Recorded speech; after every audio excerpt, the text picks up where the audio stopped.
Our ball screen defense was really pretty good. We contested, we guarded the personnel, but we just couldn't get anything going offensively, especially turnovers. You know, they probably scored 11 points on atomic bomb turnovers.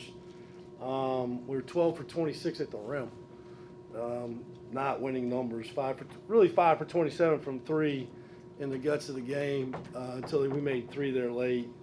9 for 13 from the line, and you know we're 0 for 7 at the rim, going off 1 foot launching. That's just impossible. It's frustrating.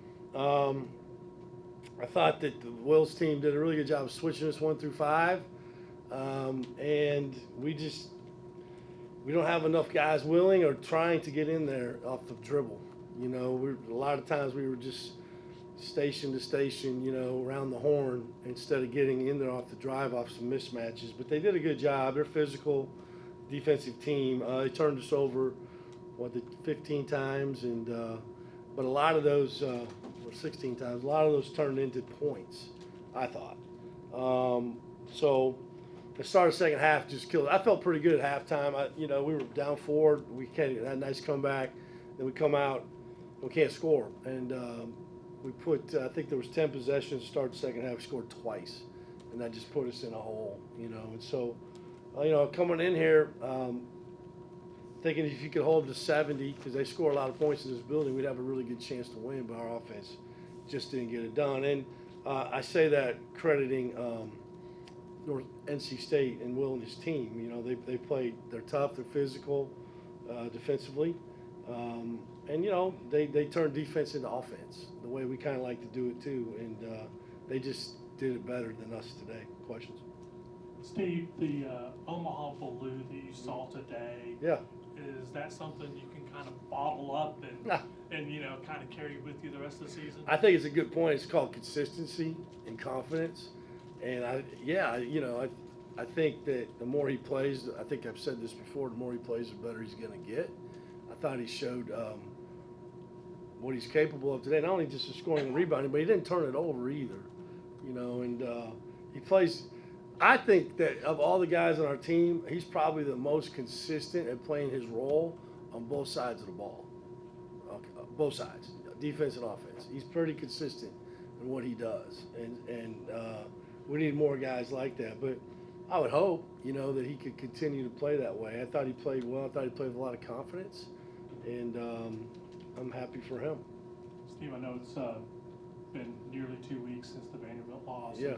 You said after that game that your team needed to do some soul searching. Yeah. Is this performance tonight indicative of that soul searching, or we still got some soul searching to see? I thought we competed. I don't have any problem with the way we competed. I had a problem how we finished the game against Vanderbilt competitively. That was it's not like intensity or anything like that. Like, we got all these data, tells you how hard you're playing. I mean, that stuff always kind of matches up each game, but it's not about that. It's about competitiveness, and competitiveness on both sides of the ball. And so I thought, that for the most part, we were competitive today. You mentioned the frustration with finishing at the rim. It feels like that's a couple or 3 games in a row that Yeah. we talked about that. Yep. What solves it? What solves it is playing to your fundamentals and playing off 2 feet. And, people say, he says play off 2 feet. Yeah, go look it up. The good teams do it, and we just got too many guys who launch and then looking for a foul, and it's not going to be there. I mean, I can think of 3 times Trey had the ball in the basket and didn't finish. Okay, 2 of his dunks got blocked. He missed one where he had a guard on him on a miss. That was the beginning of the second half. There's 6 points right there we should have, and so driving it in there, launching off one, trying to get a foul. You're not getting that foul, not at this level. And so, I guess at the end of the day, you put that on me and my staff for not being able to effectively convince our players that this is the way that you have to play.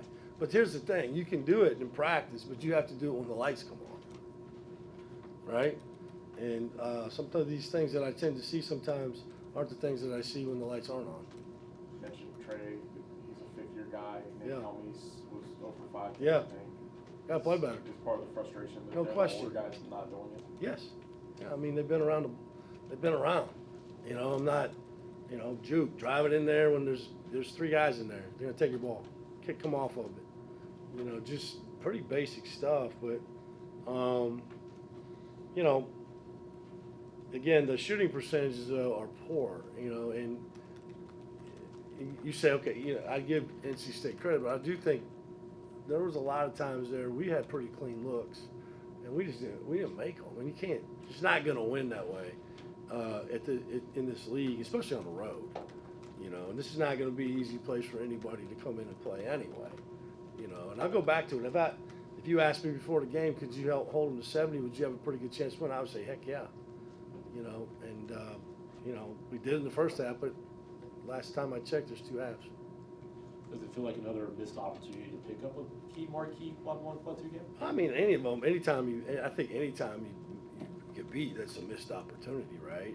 And so, yeah, I mean, we have, you know, these are the games you have to win, you know, to get in to where you want to go. And let's just be quite honest, we don't get home opportunities. We had one against Vandy.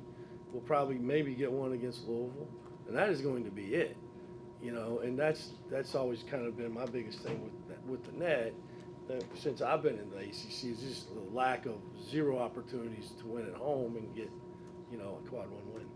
Coach, what did you see schematically from NC State that kind of made it a little bit tricky for you guys offensively? Oh, they just switched. They switched 1 through 5, and so when they do that, somebody has to catch a matchup and drive it, and then make the right play. Right, get in there, finish, play off 2, kick out, and we did some of that. And I thought when we got in there and kicked out, we had some pretty good looks for 3, and we just didn't make enough of them. But I would say, you know, just coming into the game and knowing how they were going to play, I would say the switching 1 through 5 was, and that's kind of given us trouble pretty much all year long. Yeah. You've seen Paul McNeil since the Garner Road days, and then obviously last year. How much of a scouting, you know, went into tonight to try to take away what he does? Yeah, you know, like guys like Paul, they'll stretch your defense, right? And then what happens when you go stand out there and guard him, then everybody gets what? Driving gaps. And so it's a double-edged sword with him. Yeah, you got to be there, but you can't just be out there hugging him because that's what they want. And then Copeland, Williams, then Lubin, Holloman, they get what? They get driving lanes because you're out there worried about him. And so, you know, yeah, he's gone from being on the scouting report to probably being a little bit more towards the top of the scouting report. That's different. You got a scheme for him. I mean, last year we came over here and he hit us for 25, you know, so I guess we did a better job this year. I like him. He's a good player. I think he's gotten better. And credit to him for sticking it out. You know, and a lot of guys would have ran and transferred. And credit to him for sticking here and getting better. You guys, it was 16 for state, you cut it to 11, and you had that one possession, it was about 7 shots. I know. Did that kind of personify what you were speaking Yeah, a few minutes ago? exactly. You said it better than me. You know, yeah, I mean, yeah, you got to, I mean, come on, man. We're getting stops. You got to get a stop score or score, stop score, or a stop score. You know what I mean? You got to string some of those together. And, man, I don't know. I was more frustrated probably with the wide open threes, the wide open ones, and the lack of ability to finish at the basket. You know, and we just, like I just said the numbers. Look, 12 for 26 at the rim. I mean, that's less than 50%, and I'm bad at math. And I know you got to be 60 or better at the rim. And if you do that and you make a few more threes, then you got a really good chance to win the game. And that's kind of where we're at. I felt good defensively. I felt like we turned them over a bunch too. I mean, we turned Copeland over 7 times. I felt good about what we were doing defensively. Offensively, we just couldn't get it done. Speaking of that, Steve, the turnovers, both of you guys were 11 in the first half. And I feel like Yeah. it was whoever could handle it better in the second half. Yeah, but we only turned it over, 5 times in the second half? And they turned it over, 4? Yeah, we're kind of even there. They probably, I just think they got in there. They were like 11 for 14 at the rim by my just what numbers I have. So there's to me is the game. Our lack of ability to finish at the rim.